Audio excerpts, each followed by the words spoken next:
Welcome to my channel Old Valuable Coins. Did you know some United States quarter dollar and 5-cent coins can be worth millions today?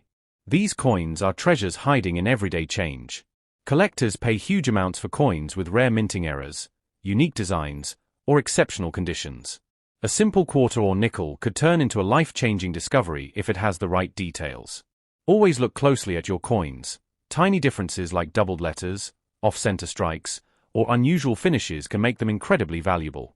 Your next coin find could be worth millions of dollars, so keep checking your pocket change. But collectors know that the 1965 quarter holds incredible stories, unique errors, and hidden treasures that can be worth thousands or even tens of thousands of dollars today. The 1965 quarter marks a major turning point in U.S. minting history. Before this year, all quarters were made of 90% silver and 10% copper. But starting in 1965, the U.S. Mint changed the composition to a copper-nickel-clad coin, no silver at all. This change came because of the nationwide silver shortage and rising silver prices in the early 1960s. So the 1965 quarter became the very first of its kind, launching a new era in U.S. coinage. However, this change also created one of the biggest mysteries in coin collecting. Some 1965 quarters were accidentally struck on 90% silver planchets left over from 1964. These rare silver 1965 quarters are among the most sought-after coins ever found in circulation. If you're lucky enough to have one, it could be worth thousands, even over $10,000 depending on its condition. To understand how this happened, let's go back to the transition period between 1964 and 1965. The U.S. Mint was under massive pressure to produce enough coins for circulation because of a coin shortage. During that rush, a few leftover silver planchets from 1964 got mixed into the new 1965 production runs at the Philadelphia Mint. That's why some genuine 1965 quarters were mistakenly struck on silver instead of the new copper-nickel-clad metal. These are what collectors call transitional error coins, and they are extremely valuable. Now, how can you tell if your 1965 quarter is made of silver? The simplest way is to check the coin's edge. Normal 1965 quarters have a visible copper-colored line along the edge because of their copper core. A silver 1965 quarter will have a solid silver-white edge with no copper color at all. You can also weigh it. A standard clad quarter weighs about 5.67 grams, while a silver quarter weighs around 6.25 grams. That small difference can mean the difference between pocket change and a fortune. Another important factor is condition. Collectors and investors look for coins in mint state condition, which means the coin shows no wear and still shines as it did when freshly minted. A 1965 silver error quarter graded mint state by professional coin graders can easily reach prices from $5,000 to over $10,000 at auction. Even circulated silver errors can fetch several $100s. But silver planchets aren't the only reason 1965 quarters are valuable. There are also many unique mint errors from this year. Some coins show off-center strikes, double dies, broad strikes, or even missing clad layers. Each of these errors adds rarity and value.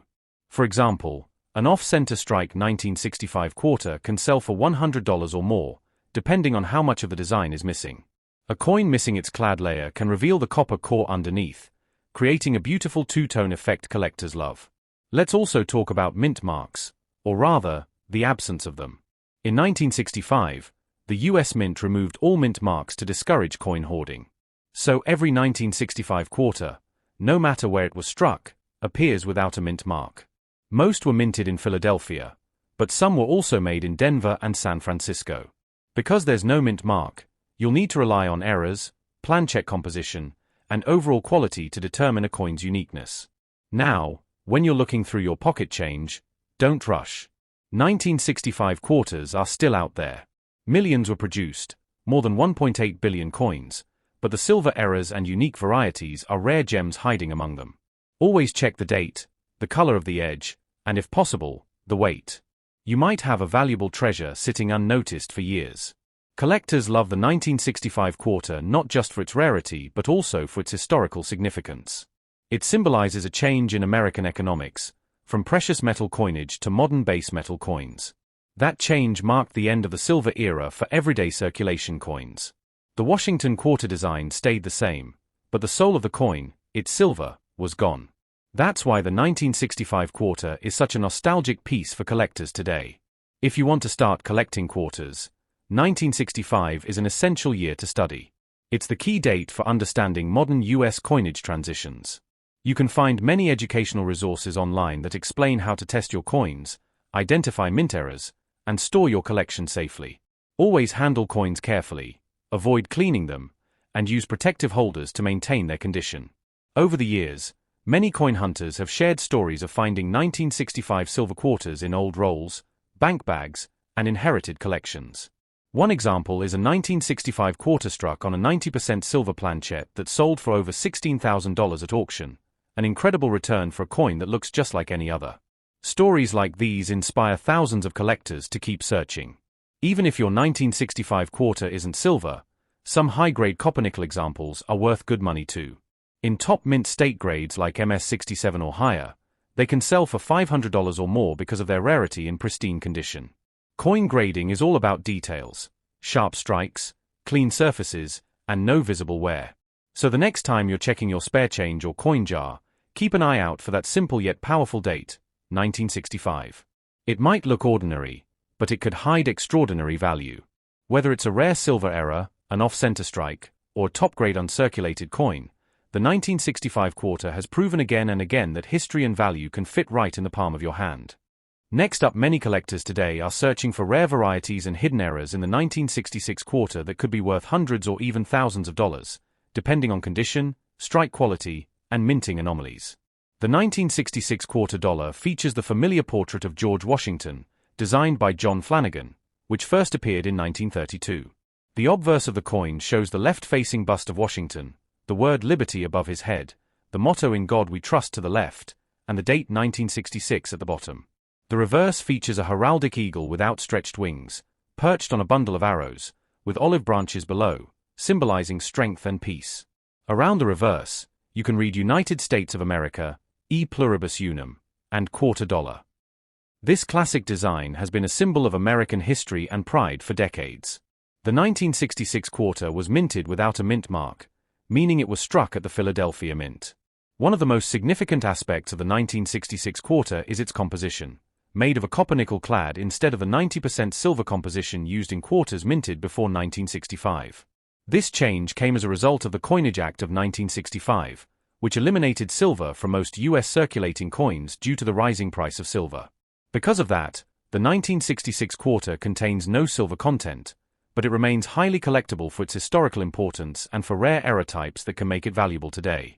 Even though millions of 1966 quarters were produced, certain examples can be worth much more than face value.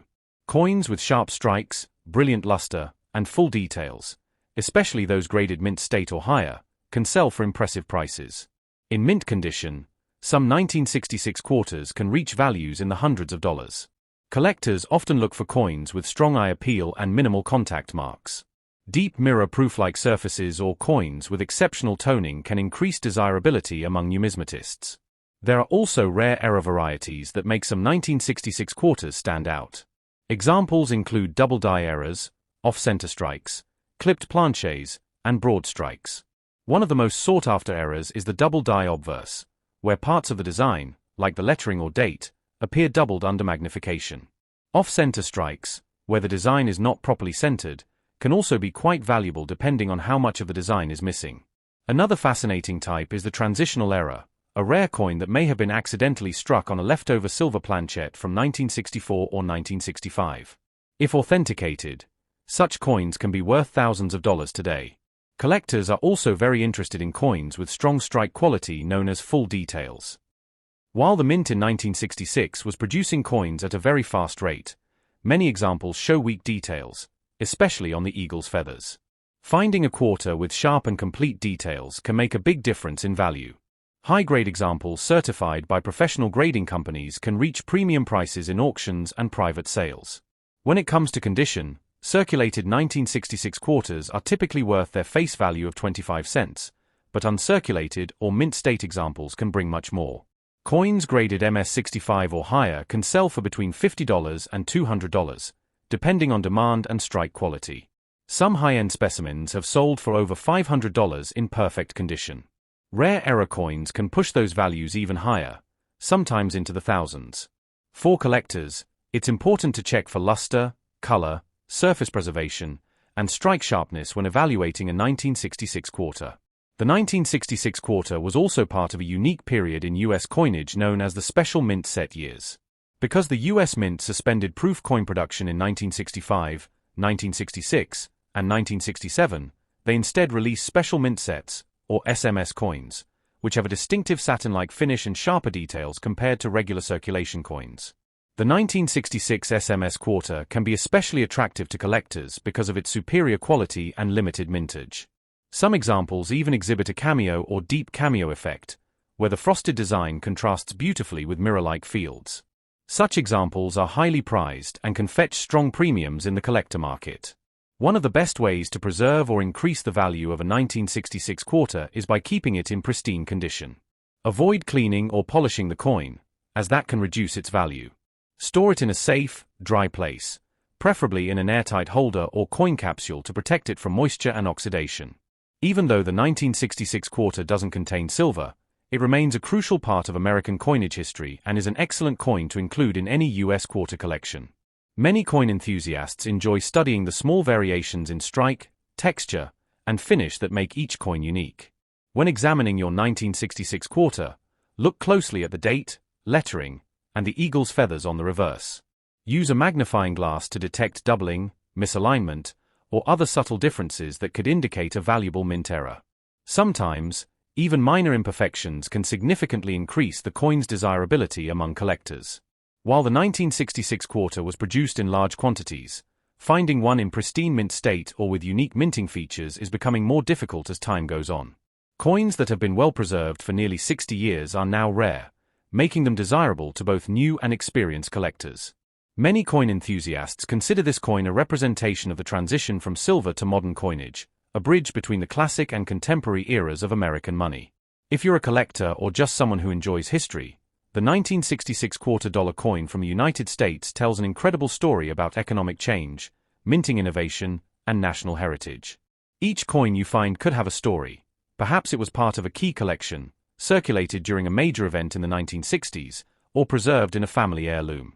These small details make collecting U.S. coins an endlessly fascinating hobby. Next up, the 1967 $quarter was produced by the United States Mint during a time when silver was no longer used in circulating quarters. Before 1965, quarters were made of 90% silver and 10% copper, but starting in 1965, the mint switched to a copper-nickel clad composition. The 1967 quarter follows that change, containing an outer layer of 75% copper and 25% nickel bonded to a pure copper core. Its total weight is about 5.67 grams, and its diameter is 24.3 millimeters, just like the modern Washington quarters we see today. The obverse side of the coin features the profile of George Washington, designed by John Flanagan, while the reverse side shows the majestic American eagle with spread wings perched on a bundle of arrows with olive branches beneath it, symbolizing both strength and peace. What makes the 1967 quarter special is that it was struck without any mint mark. That's because, during the years 1965, 1966, and 1967, the United States Mint decided to remove mint marks from all coins. The goal was to discourage coin hoarding that had become a major issue due to rising silver prices and public speculation about mint marks. So, every 1967 quarter, whether it was made in Philadelphia, Denver, or San Francisco, carries no mint mark at all. This makes identifying the origin of these coins impossible by design, and it adds a unique historical touch to this year's $quarter. The total mintage of the 1967 $quarter was enormous. Over 1.5 billion quarters were produced that year, making it one of the highest mintages for its time. This high production means most 1967 quarters are common in circulation, and their face value remains 25 cents. However, certain examples in uncirculated or proof-like condition, as well as error coins, can be quite valuable. Collectors search for well-preserved coins with strong luster, full details, and no signs of wear. The best examples, graded by top coin grading companies, can sell for hundreds or even thousands of dollars depending on their condition and rarity. Now let's talk about the coin's design and some small details collectors love to examine. On the obverse side, look closely at the letters in the word Liberty, the motto "In God We Trust," and the date 1967. Sharp details and clean fields with minimal scratches indicate a higher grade coin. On the reverse, focus on the eagle's feathers, the arrows, and the olive branches. Strongly struck details in these areas can significantly boost a coin's desirability. Many 1967 quarters show weak strikes or die fatigue due to the high production numbers, so finding one with full details is a great discovery. One of the main reasons the 1967 quarter attracts so much attention is because of the error coins. Like many coins of the late 1960s, errors can include off-center strikes, double dies, die cracks, clipped planchets, and struck-through errors. These types of mistakes can make an ordinary coin worth much more than face value. For example, an off-center 1967 quarter with clear details on both sides could be worth $100 or more, depending on how much of the design is missing. A double die obverse, where the date or lettering appears doubled, is another valuable error to watch for. Always check your 1967 quarters under magnification, because even small doubling can make a big difference in value. Another rare type is the 1967 quarter struck on a silver planchette by mistake. During the mid-1960s transition from silver to clad coinage, a few leftover silver planchets may have accidentally been fed into the presses. A genuine 1967 silver quarter would weigh about 6.25 grams instead of 5.67 grams and sound different when dropped on a hard surface. If you suspect your 1967 quarter might be silver, it's best to weigh it or have it tested. Authentic silver examples can sell for thousands of dollars today because they are extremely scarce. Even though most 1967 quarters are common, collectors appreciate them as part of the modern Washington quarter series. They represent a turning point in U.S. coinage history, when the mint shifted from precious metal to base metal, reflecting the country's economic changes. This historical connection gives the coin sentimental and educational value beyond its metal content. Coin collectors who build complete Washington quarter sets always include the 1967 quarter as an essential piece. In terms of condition, the most valuable 1967 quarters are those in high mint state grades. A mint state 65 or higher coin with bright luster and minimal marks can fetch a strong premium among collectors. Deep cameo or proof-like examples are even more sought after. A few have sold for over $3,000 in top condition. Always handle such coins carefully, and if you find a nice uncirculated piece, consider storing it in a protective holder to preserve its shine and prevent damage from air or moisture. The 1967 quarter also marks the second year of the United States Mint's Special Mint Set, or SMS, which replaced the traditional proof sets during this period. The 1967 Special Mint Set coins were made with higher quality than regular circulation coins, featuring a satin or semi-proof-like finish. These SMS quarters were struck in San Francisco but, like all coins from this year, they do not carry an S mint mark. Collectors love these sets because they show the design in exceptional clarity and smooth surfaces. A high-grade 1967 SMS quarter with deep cameo contrast can bring in impressive prices among modern coin specialists. Collectors today often search coin rolls, pocket change, and old jars hoping to find a 1967 quarter in outstanding condition.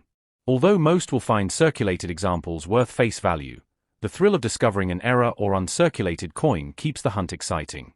Online marketplaces and auctions frequently list these coins, showing how popular they remain decades after they were first minted.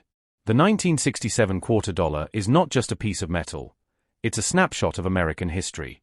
It represents a moment when the nation adapted to changing times, materials, and economic realities. For many collectors, it's a reminder of the transition from silver to clad coinage, the removal of mint marks, and the effort to balance tradition with modernization. Each coin tells a story, from the millions that pass through everyday hands to the few rare examples preserved in pristine condition. If you have a 1967 quarter, take a closer look. Check its weight, inspect its edges, and look carefully for any doubling or off-center designs. You might be holding a valuable variety without realizing it. Even if it's not worth thousands, every coin has historical significance and connects us to the people and events of its time. Many collectors start their journey with simple coins like the 1967 quarter and later build impressive collections inspired by the beauty and history of American coinage. Next up, the 1962 5-cent coin was struck during an interesting time in U.S. coinage history. The design features the portrait of Thomas Jefferson on the obverse side, created by Felix Schlag, and on the reverse side, you can see Jefferson's Monticello home. The 1962 nickel was made primarily from a composition of 75% copper and 25% nickel, which is why it has that classic silver-gray color we all recognize. In 1962, the United States Mint produced these nickels in two major locations, Philadelphia and Denver. The Philadelphia Mint struck over 97 million coins without a mint mark, while the Denver Mint produced more than 280 million coins marked with a small d on the reverse side to the right of Monticello. Together, they made hundreds of millions of these coins, but even with such high mintage numbers, certain examples can be worth hundreds or even thousands of dollars today. Now, what makes a 1962 nickel valuable? The first factor is condition. Collectors look for nickels with full steps on the Monticello design. This means that the lines on the steps are sharp and complete. These coins, known as full step nickels, are very rare because most 1962 nickels were not struck well enough to show that detail. If you have a 1962 nickel with full steps, especially in uncirculated or mint state condition, its value could rise dramatically. For example, a 1962D nickel graded MS66 with full steps can sell for several $100s, while a Philadelphia Mint 1962 nickel with full steps in MS67 condition can reach prices up to or over $1,000 depending on demand and quality. Even lower-grade uncirculated coins without full steps can still fetch a nice premium over face value for collectors. Another thing to look for is errors and varieties. The 1962 Jefferson nickel has a few notable errors that make it stand out. Some examples include die cracks, off-center strikes, and double die errors where parts of the design appear doubled. A doubled die obverse or reverse can significantly increase a coin's value. You should also keep an eye out for nickels with repunched mint marks, especially those from the Denver Mint where the D looks doubled or shifted. These kinds of minting mistakes are highly collectible. If you're coin hunting or searching through old rolls of nickels from the bank, finding a 1962 nickel in great shape could be exciting.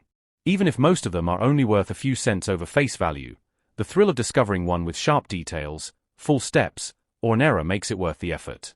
Many collectors have found coins worth hundreds of dollars simply by carefully examining older nickels from the 1960s. Let's also talk about the design history for a moment. The Jefferson nickel design had been in use since 1938, and by 1962, it had become an American classic. Felix Schlag's design captured both the likeness of the third president and the beauty of Monticello. The 1962 nickel continued that legacy before the coin saw major changes in the later decades. Collectors today appreciate this series for its consistency, charm, and history. When it comes to grading, the difference between an ordinary 1962 nickel and a valuable one can be subtle. Grading terms like fine, extremely fine, about uncirculated, and mint state are used to describe condition. The higher the grade, the more defined Jefferson's hair, face, and Monticello details are. Coins that are bright with original mint luster and no major scratches are the ones that bring the highest prices at auction. You might also find proofs of the 1962 nickel, special coins made for collectors with a mirror-like finish. These proof nickels were struck at the Philadelphia Mint and packaged in proof sets. A 1962 proof nickel in pristine condition can also be valuable, especially with strong cameo contrast where Jefferson's portrait stands out against a deep mirror background. Collectors also enjoy looking for toning, natural color changes that happen over time. Some 1962 nickels develop beautiful rainbow or gold hues, which can make them even more desirable to collectors who value originality and eye appeal. If you're wondering how to tell whether your 1962 nickel might be valuable, start by examining the coin under good lighting. Check for the mint mark, usually located on the reverse to the right of Monticello. Then, look closely at the steps on Monticello to see if you can count all the lines clearly. Next, inspect the surface for doubling, cracks, or any unique marks that might indicate a mint error. Finally, compare the overall condition of your coin to images of known mint state examples online to estimate its grade. The 1962 nickel might not contain silver, but it still holds value for collectors due to its age, design, and collectible varieties. Many coin enthusiasts keep examples from each year in their Jefferson nickel collection, and having a high-grade 1962 nickel can fill an important spot.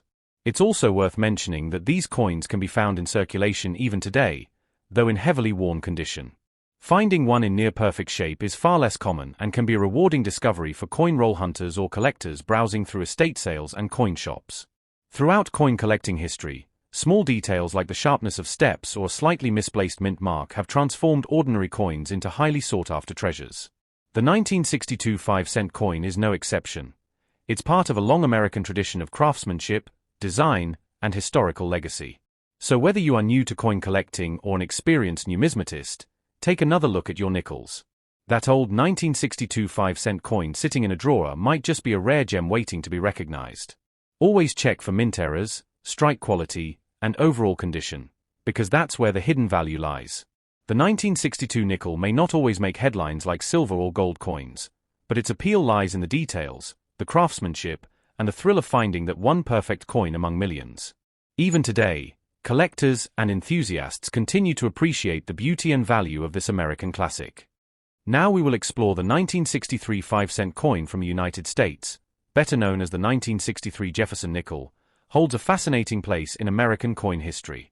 Many collectors and treasure hunters look for this coin because some rare errors and high-grade examples can be worth a lot more than face value. Today, let's talk about the history, design, minting details, and current value of the 1963 nickel and why this small coin continues to attract coin collectors across the country and around the world. The Jefferson nickel series began in 1938, replacing the Buffalo nickel. Designed by Felix Schlag, this coin features the portrait of the third U.S. President, Thomas Jefferson, on the obverse. The reverse shows Jefferson's famous home, Monticello, located in Charlottesville, Virginia.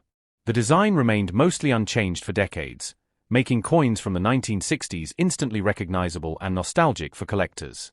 The 1963 nickel was produced at two major mints, Philadelphia and Denver. The Philadelphia mint coins do not have a mint mark, while the Denver mint coins carry a small D mint mark on the reverse, located to the right of Monticello. In total, over 455 million nickels were struck in 1963, making it one of the higher mintage years in the Jefferson nickel series. Even though that sounds like a lot, finding high-quality, uncirculated examples today is not as easy as it seems, especially with full steps visible on Monticello. Each 1963 nickel is made of 75% copper and 25% nickel, with a total weight of 5 grams. The coin has a diameter of 21.2 millimeters and a plain edge. These coins do not contain silver, but they are still considered collectible for their design, condition, and historical significance. Collectors pay special attention to the full steps designation. This refers to the sharpness of detail on the steps of Monticello on the reverse side.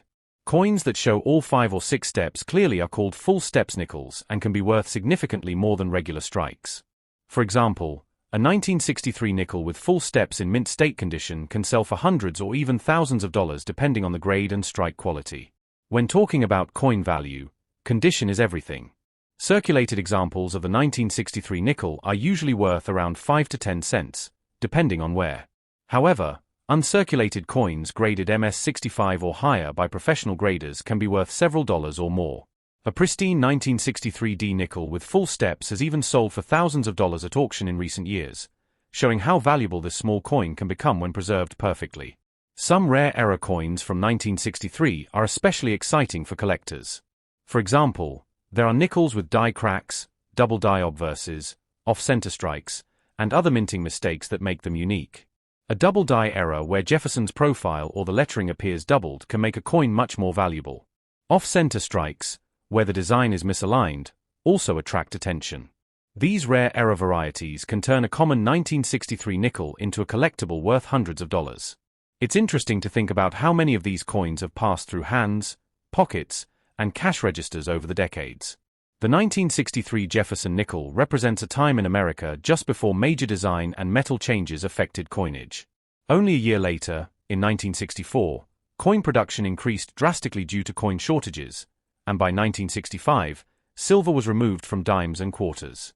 The 1963 nickel, therefore, stands as one of the last examples of pre-1965 US coins with traditional metallic composition and design consistency. If you happen to find a 1963 nickel in your change, it's worth taking a closer look. Examine the coin carefully under good light. Look for strong details on Jefferson's hair, clear lettering, and sharp steps on Monticello. If you notice a mint mark D, that means it was minted in Denver. If there is no mint mark, it was minted in Philadelphia. Even slight differences in strike quality can affect a coin's desirability among collectors. To understand its value better, compare it with other nickels from the same era. The 1962 and 1964 nickels are quite similar, but the 1963 issue tends to be slightly scarcer in high-grade mint state condition with full steps. That's why serious collectors often seek out well-preserved examples of the 1963 Jefferson nickel for their sets. When it comes to storage and preservation, always handle nickels carefully by the edges to avoid fingerprints or scratches. Store them in protective holders or coin flips made from non-PVC materials. Exposure to air, humidity, or handling can lead to tarnishing or damage, which lowers the value significantly. Another interesting aspect about the 1963 nickel is how it reflects mid-20th century American design. Felix Schlag's portrait of Jefferson captures both realism and dignity, showing the president facing left with the word liberty and the date 1963 alongside the motto "In God We Trust." The reverse design with Monticello and the Latin phrase E pluribus unum reinforces the classic look that has made this coin beloved for generations. For those new to coin collecting, the 1963 nickel is a perfect starting point. It's affordable, historically meaningful, and easy to find in circulation or coin shops. Collectors often start by assembling Jefferson nickel albums, filling each slot with different dates and mint marks. Finding one with full steps or an error variety becomes a fun and rewarding challenge. Some 1963 nickels show unusual toning, with shades of blue, gold, or purple caused by long exposure to certain environments. Such naturally toned coins can be visually stunning and sometimes fetch higher prices from collectors who appreciate their uniqueness. However, artificially toned coins are less desirable, so authenticity matters when evaluating value. Over the years, grading services and auction houses have documented impressive sales for 1963 nickels in high condition. For instance, certain MS-67 full steps examples have crossed the $1,000 mark. While most nickels won't reach those numbers, even discovering one in exceptional condition from a roll or coin jar can be a pleasant surprise. The 1963 nickel continues to remind collectors that even everyday coins can hold hidden value and beauty. Whether you find one in change or acquire it through a coin shop, it's a small piece of American history that connects the past to the present. Its copper-nickel blend, classic design, and link to Jefferson's legacy all make it a timeless collectible.